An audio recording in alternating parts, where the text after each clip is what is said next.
diputados es que el PRD está pidiendo 3 puestos en la Comisión de Presupuestos y solo le dan o le permiten 2, y que han trancado la votación simple y sencillamente, y así no se puede. Entonces yo quería primero que todo tu análisis de si es que no se ha comprendido realmente el mensaje en las urnas del 5 de mayo, tanto a nivel general como a nivel del PRD.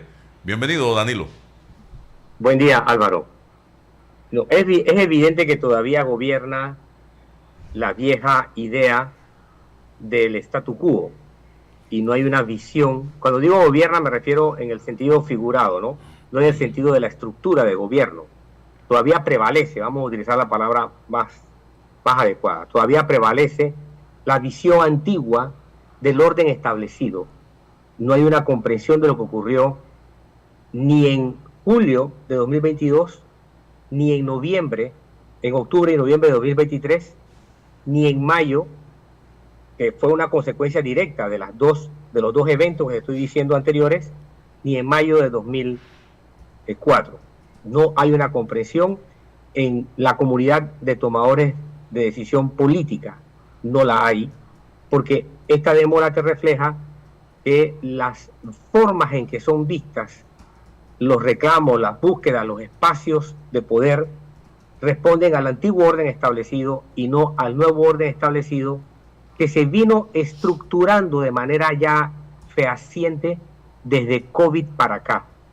Esto no ha sido un evento brusco, aunque bruscos fueron los resultados del electorado, sino que ha sido un proceso que ha tenido etapas contundentes, etapas claras. La última de ellas, repito, en mayo de este año. Eso no lo comprenden tomadores de decisión política. Y no se han dado cuenta que la ciudadanía va a pasar una factura mucho más radical o más contundente, más temprano que tarde, si no cambian su forma de comportarse, si no cambian el concepto de reclamo de cuotas políticas que no están legitimados por los sectores sociales, por la gente. Tú puedes tener la legitimidad formal que te da el derecho, la parte jurídica, pero no necesariamente tienes la legitimidad social y política. Incluso puede tener parte de la legitimidad política una vez que recibe una credencial de diputado, pero eso es una parte de la legitimidad política. El resto te la da la aprobación o la desaprobación de los ciudadanos, lo que yo llamo el capital político. Dicho esto, hay un dicho muy conocido en inglés que se aplica mucho en política. Se dice mucho not free lunch, no hay almuerzo gratis. Y cuando días atrás le preguntábamos a figuras visibles, a figuras connotadas del PRD, que querían a cambio, por ejemplo, de su apoyo a la conformación de una nómina que tuviese el control de la asamblea, ¿no? Presidente, junta directiva, etcétera. La respuesta fue no, no queremos nada. Obviamente no era nada en ese momento, pero en un par de semanas vendrían lo que se quiere, porque en política not free lunch, no hay almuerzo gratis. Así las cosas. Y viniendo del PRD, Danilo, que tenía tanto poder, el control del país desde la asamblea en el próximo periodo, que tú me digas a mí que no quiero nada, eso a otro con ese cuento. Por supuesto, ¿no? Y en política eso es así. No hay oferta gratis. No la hay. En política no la hay. En la vida hay muy pocas. Y en un ámbito donde naturalmente no lo hay, es en política. Entonces, esta tirantez a escala de las comisiones obedece a la vieja ambición de controlar, ¿no?, el tubo digestivo del Ejecutivo, que es la comisión, en primera instancia, la comisión de presupuesto y también la comisión de credenciales. Esas dos comisiones son el tubo digestivo del Ejecutivo. Por lo tanto, lo que pasa en la Asamblea hoy en día por más respeto, por más distancia que el Ejecutivo, el gobierno de Molino quiera tomar, le afecta de manera directa. Le afecta de manera directa. Fíjate lo que estoy diciendo. Si no, simplemente hay que recordar qué pasó en el gobierno de Cortizo. Que si tú buscas en tus archivos, en los archivos, que varias veces lo has hecho cuando estabas en debate abierto en Telemetro, tú notarás que en aquellas primeras 2 sesiones, cuando se instaló el gobierno de Nito Cortizo y en su primera comparecencia ante la Asamblea, al término del primer periodo, yo dije en tu programa, estoy hablando de hace 5 años, el gobierno del señor Cortizo ha cometido el grave error de trasladarle una cuota de poder a los sectores de diputados, no siendo esto un régimen parlamentario, sino presidencialista.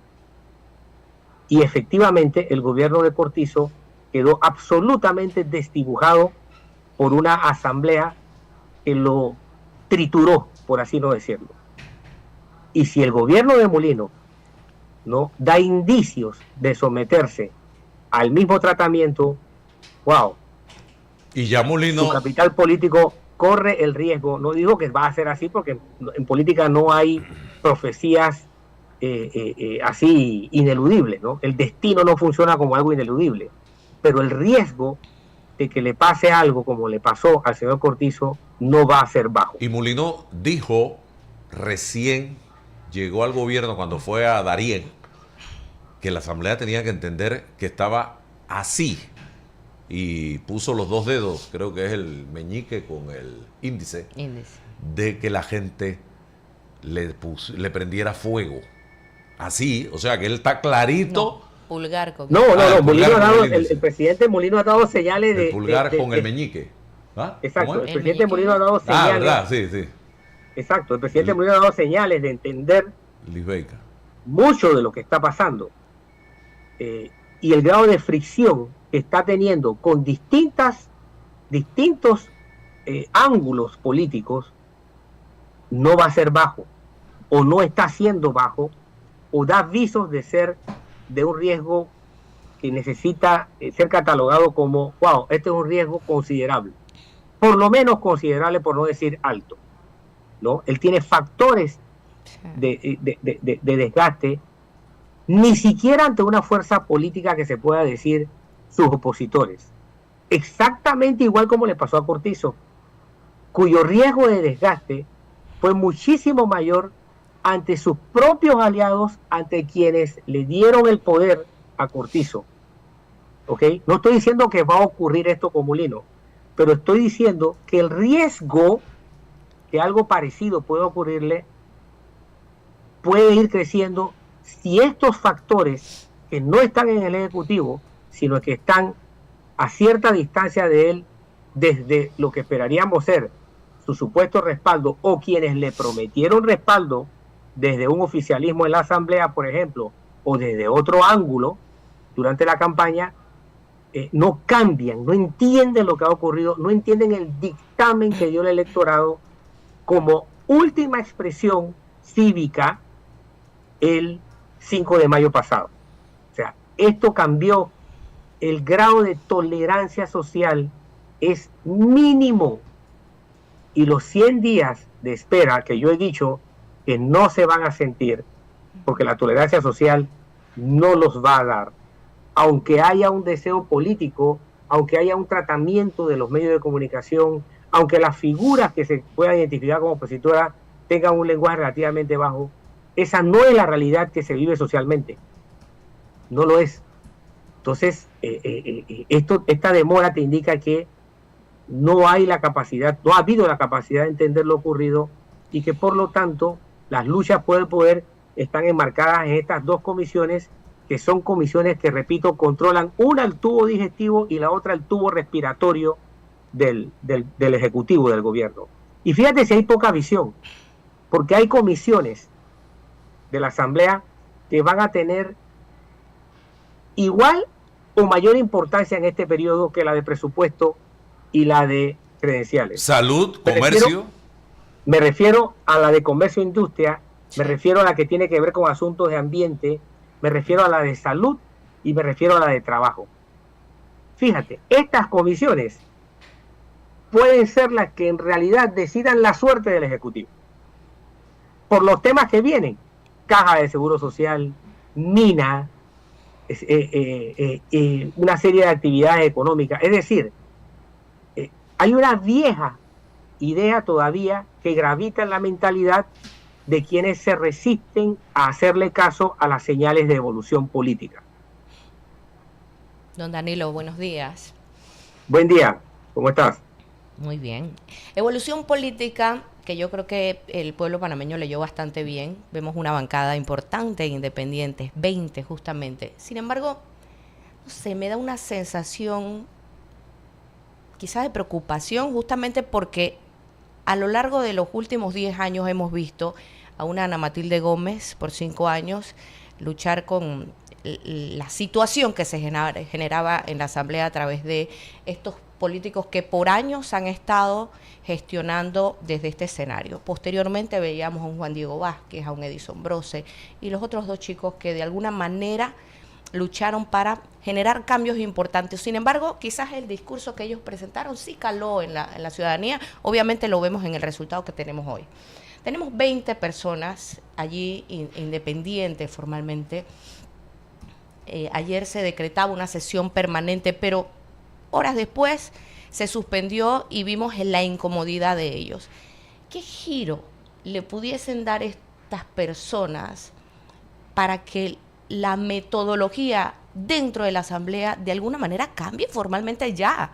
O sea, hay personas, usted lo acaba de decir, que se resisten a ese cambio, esa evolución, a esa necesidad de reinvención dentro de esos procesos internos, pero tenemos 20 personas que quizás caerán en la misma historia que ya tenemos los independientes pasados, ¿o usted cree que puedan darle un giro importante a la Asamblea?